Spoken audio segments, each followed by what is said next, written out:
Bien, compañeros, vamos a proseguir con la clase del día de hoy. Estábamos viendo el día de ayer lo que era el fideicomiso eh, para que los extranjeros, sean personas físicas o morales, y las sociedades mexicanas con cláusula de inclusión de extranjeros pudieran adquirir eh, esos derechos de uso, de utilización de bienes en zonas restringidas sin que constituyeran derechos reales sobre ellos. Hablábamos que eh, recordábamos pues cómo funcionaba más o menos el fideicomiso, ¿sí? En una, digamos, clase express de que es una figura tripartita donde hay un fideicomisario, una fiduciaria y un fideicomitente, ¿no? El fideicomitente es el que, digamos, permite o otorga el dominio a la fiduciaria para que la fiduciaria al fideicomisario le permita el uso y la utilización de los bienes en zona restringida. Pero ya en el artículo 12 nos dice qué es lo que se entiende por utilización y aprovechamiento de estos bienes inmuebles. En la zona restringida dice los derechos al uso o goce de los mismos, incluyendo en su caso la obtención de frutos, productos y en general cualquier rendimiento que resulte de la operación de explotación lucrativa a través de terceros o de la institución fiduciaria. Así entonces tenemos que, aun y cuando se permite esta figura del fideicomiso para establecer el uso de manera habitacional, la finalidad primordial debe ser una operación y explotación lucrativa, ¿sí? Aun y cuando, le digo, se permita para fines habitacionales. Así entonces se pueden operar de esta manera los, digamos, fraccionamientos en la zona restringida, eh, que en sí sería una operación lucrativa para quien está otorgando el uso y la utilización, y el último usuario, ¿sí?, sería el que podría utilizarlo para fines habitacionales. Pero entonces esta es la idea que también debe de ser de una operación y explotación lucrativa. Dice el artículo 13, la duración de los fideicomisos a que este capítulo se refiere será por un periodo máximo de 50 años, mismo que podrá prorrogarse a solicitud del interesado. Son 50 años de uso de estos, digamos, derechos fiduciarios y que pueden ser objeto de una prórroga. No nos dice de cuánto, ¿sí? No dice de cuánto es la prórroga. Si no nos dice de cuánto, naturalmente, ¿cuál sería el término o la duración de esa prórroga?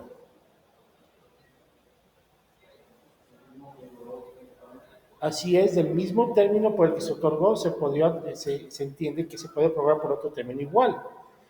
Entonces, imagínense que este fideicomiso, estos derechos fiduciarios, pueden hacerse uso de ellos hasta por 100 años. ¿Sí? 100 años. No sé si les ha tocado ir cuando van a la playa y en los hoteles hay de estas revistas donde viene publicidad y muchas veces le ofrecen a los extranjeros plena propiedad en la playa, en propiedades en zona restringida. Y la mayoría de las veces se trata de estos derechos fiduciarios, ¿sí?, que los anuncian como plena propiedad, pero la realidad es que son derechos fiduciarios. Aquí la cuestión es que pueden ser hasta por 100 años. Pueden ser objeto de sucesión, de herencia, hasta de legado, de legarse mediante testamento, ¿sí? Porque digo, qué padre que pudiéramos vivir 100 años, pero pues no, está canijo, la mayoría de las personas no vamos a vivir 100 años, pero sí esos derechos fiduciarios sí se pueden heredar, pueden ser objeto de sucesión para que sus herederos puedan hacer uso de esos derechos fiduciarios. ¿Sí? Entonces, estos fideicomisos pueden durar hasta 100 años. Luego nos dice, la Secretaría de Relaciones Exteriores podrá verificar en cualquier tiempo el cumplimiento de las condiciones bajo las cuales se otorgan los permisos previstos en el presente título, así como la presentación y veracidad del contenido de los avisos dispuestos en el mismo. ¿Sí? En este sentido, la Secretaría de Relaciones Exteriores tiene esta facultad de revisar, ¿sí? eh, estos fideicomisos. Dice, la Secretaría de Relaciones Exteriores resolverá sobre los permisos a que se refiere el presente capítulo, considerando el beneficio económico y social que la realización de estas operaciones implique para la nación. Toda solicitud de permiso deberá ser resuelta por la Secretaría de Relaciones Exteriores dentro de 5 días hábiles siguientes a la fecha de su presentación ante la unidad administrativa central competente o dentro de los 30 días hábiles siguientes si se presentan las delegaciones estatales de dicha dependencia. Concluidos dichos plazos, sin que se emita resolución, se entenderá aprobada la solicitud respectiva. Sobre todo es esta autorización para que una institución de crédito pueda ser fiduciario en estos fideicomisos, donde se permita el uso y utilización de los bienes en zona restringida.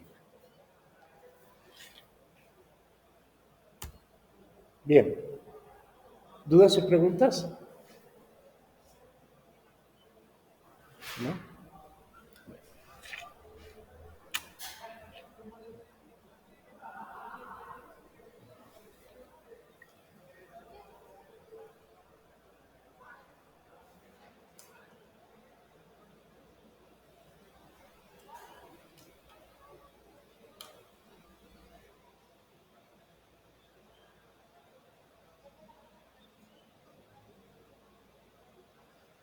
Bien, vamos a ver ahora un poco de lo que es inversión extranjera.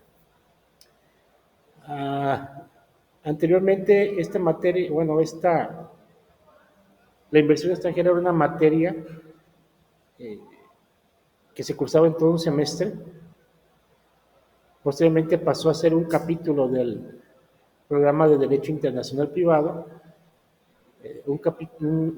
una unidad del programa de Derecho Internacional Privado, y ahora pasó a ser parte de una unidad, o sea, la redujeron todavía más de esta materia de Derecho Internacional Privado. En este sentido, vamos a hacerlo más,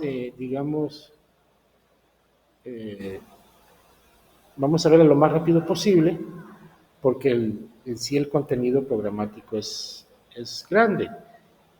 Entonces vamos a ver lo básico de la inversión extranjera. ¿Sí? Bien, ¿qué es invertir?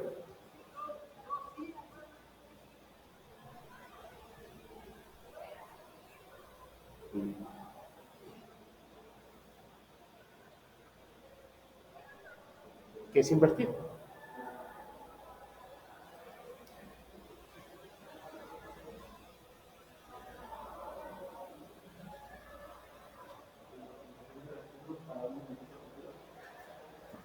A ver, ¿no? Perdón, no lo escuché. La utilización de recursos una la administración de recursos, la utilización de recursos para beneficio. La utilización. La utilización de recursos. Sí. Si podemos mencionar así, ¿qué más? ¿Algún ejemplo?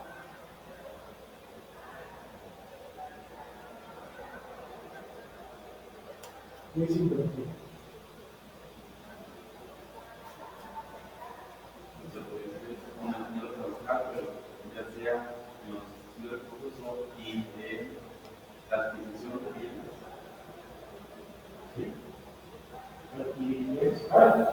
Pues sobre todo, ¿por qué fue la primera parte que empezaste?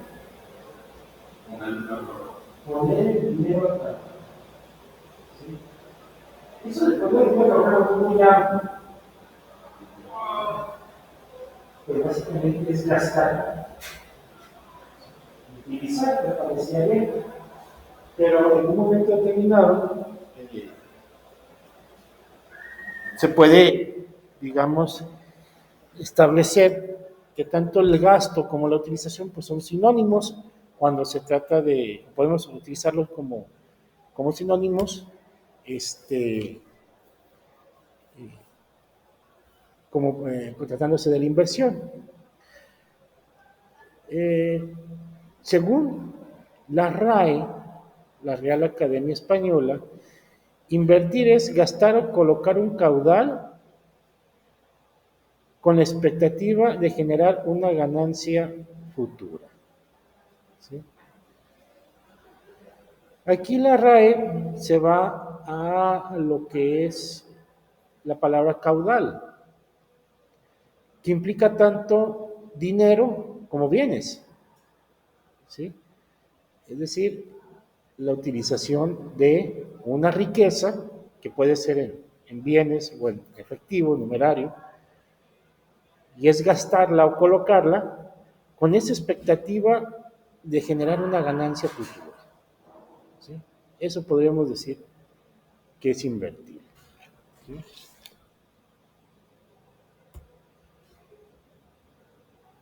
Bueno, vamos a regresarnos. En este sentido, cuando hablamos de inversión extranjera, ¿sí? Estamos refiriéndonos a lo que es el gasto, la colocación de caudales de origen extranjero en el país, ¿sí? Y que este caudal es propiedad de extranjeros y que se pretende generar una riqueza aquí en el país para que les genere también a ellos una ganancia a los extranjeros, ¿sí? Básicamente, digamos, la inversión extranjera es un símbolo, es un indicador de de lo que internacionalmente o mundialmente se considera que un país tiene seguridad para ser receptor de inversiones. Puede brindar esta seguridad para ser receptor de inversiones. Cuando un país no brinda esta seguridad, y hablo de seguridad en general, ¿sí? Eh, las inversiones extranjeras no llegan, los caudales extranjeros no llegan a colocarse en ese país. Hemos visto a veces en las noticias las grandes calificadoras que les otorgan a los países cierto tipo de grado o de calificación para determinar qué tan seguro es invertir en ese país. Precisamente en donde analizan pues desde la seguridad pública, ¿sí? La seguridad política y la seguridad jurídica, ¿sí? Muchos aspectos analizan, pero sobre todo es eso, o sea, qué tan seguro es invertir. Se ha considerado también que una, digamos, una gran inversión extranjera o una preferencia de los extranjeros a invertir en un determinado país refleja la salud financiera y la salud en seguridad de ese país. Es decir, que les puede asegurar a los extranjeros que van a respetar sus inversiones y que tienen esa seguridad de poder recibir esa ganancia. Así entonces, esta inversión extranjera, les digo, se considera como un indicador de esa salud financiera, política, jurídica, de, eh, de que se puede gastar el dinero para poder recibir una ganancia. En ese sentido, la propia Constitución considera estas actividades económicas como prioritarias para el desarrollo de la nación. Lo podemos eso encontrar en el artículo 28 constitucional, ¿sí? En cuanto habla de la participación del sector privado en lo que es el crecimiento de la nación, y la inversión extranjera está considerada dentro del sector privado. Para esto se legisló lo que es la ley de inversión extranjera. Así.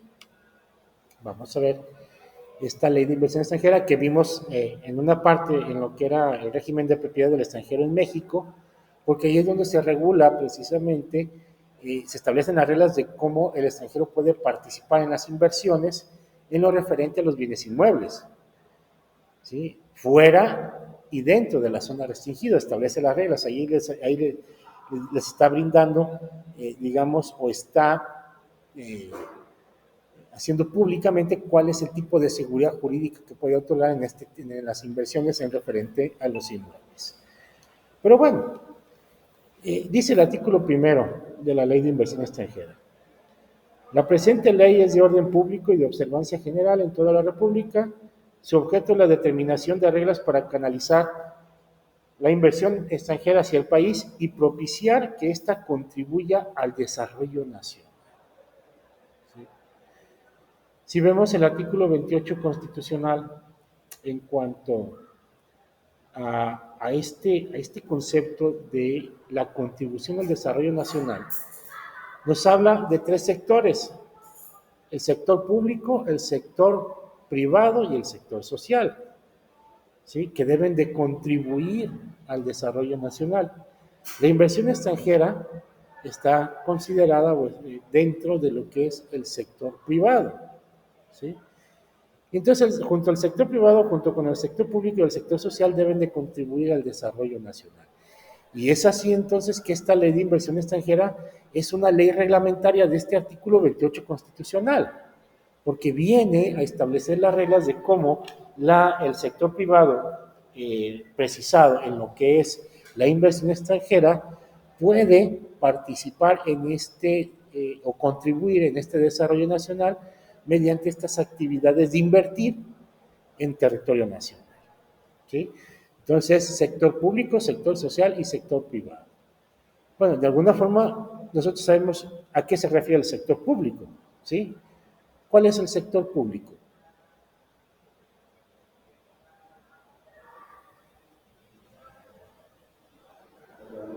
¿Eh? Fíjese, dentro de lo que es el sistema económico nacional, dice que hay tres sectores que deben de contribuir al desarrollo nacional: sector público, sector privado y sector social, ¿sí? Ya dijimos que el sector privado, ahí entra la inversión extranjera, ¿sí? También va a entrar todos los inversionistas privados que no sean extranjeros, es decir, la iniciativa privada, todo lo que son los pequeños, medios y grandes empresarios que invierten aquí en el país, lo que es la iniciativa privada, considerando también la inversión extranjera. Pero habla también del sector público. ¿Cuál será el sector público? ¿Eh? El Estado, así es, compañero. El Estado en todas sus manifestaciones, ya sea municipal, estatal o federal. ¿Sí? El Estado. ¿Y el sector social cuál es?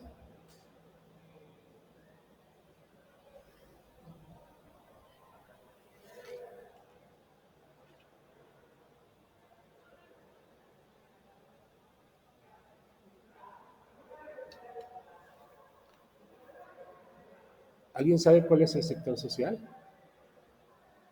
¿O se lo imagina?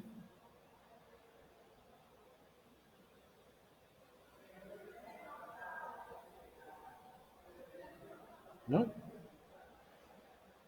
El sector social está compuesto por aquellas organizaciones de un determinado sector productivo de la sociedad que no son los patrones, ¿sí? Como por ejemplo los sindicatos, los ejidos, las comunidades indígenas, las cooperativas de producción, ¿sí? Aquellos que no sean enteramente de participación de iniciativa privada. Muchas veces nos encontramos con productos que pensamos que los hace o los fabrica la iniciativa privada y no, realmente las fabrica el sector social. Por ejemplo, ¿han escuchado este refresco, el Pascual, el Boeing Pascual, ¿no?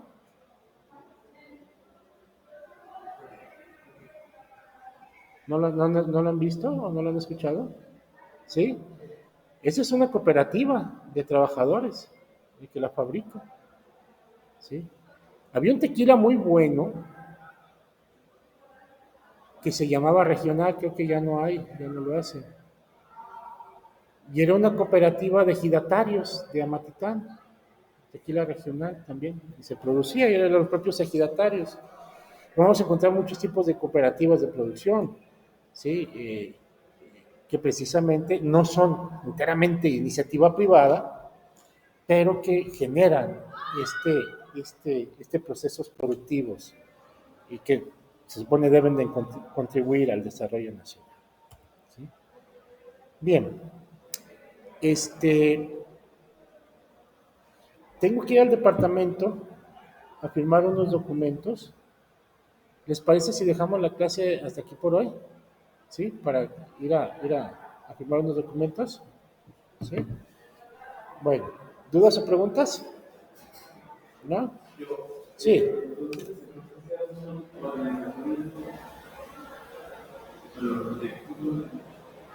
Organizaciones del sector social que no son patronales, ¿sí? Que no son de iniciativa privada, como por ejemplo los sindicatos, las cooperativas de producción, los ejidos, las comunidades indígenas, ¿sí? Ese es el sector social.